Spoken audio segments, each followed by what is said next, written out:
Après les quotidiens nationaux, la presse internationale avec Géraldine Vossner. Géraldine, il y a ce drame qui a attiré votre attention en Italie, et ce drame qui jette une lumière crue sur l'application du droit à l'avortement dans ce pays. Oui, un droit de plus en plus menacé. C'est ce que révèle cette tragédie que rapportent assez pudiquement encore les plus grands journaux italiens.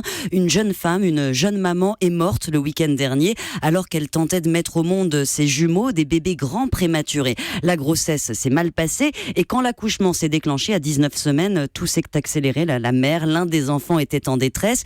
Il aurait fallu en avorter un pour la sauver et le médecin, selon l'avocat de la famille, refuse alors de le faire. Il invoque l'objection de conscience. Je ne ferai pas un geste tant que son cœur battra. La mère hurlait de douleur. Les 3 victimes sont mortes après des heures de souffrance. Donc, mort de la maman et des jumeaux. L'objection de conscience, ça veut dire qu'il pouvait refuser d'intervenir, c'est ça ? C'est ce que la justice devra trancher. L'objection de conscience, elle existe en Italie comme en France d'ailleurs. Les médecins peuvent l'invoquer pour refuser de pratiquer un avortement. C'est une concession accordée en 78 quand ce pays très catholique, pour que la législation soit adoptée. Dans ce cas précis, il ne pouvait pas l'invoquer car la vie de la mère était en danger. Il aurait dû intervenir.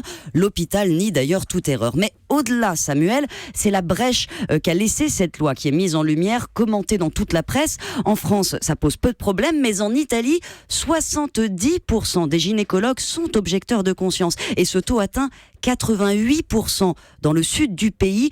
Concrètement, l'avortement est légal, mais il n'est applicable que dans 6% des centres médicaux du pays. Le Conseil de l'Europe s'en est alarmé par 2 fois, sans que rien ne change pour l'instant. Des femmes font toujours la queue dès 5 heures du matin pour avoir un créneau. Et le nombre d'avortements s'est effondré depuis 84, de 230 000 par an à moins de 100 000 l'an dernier.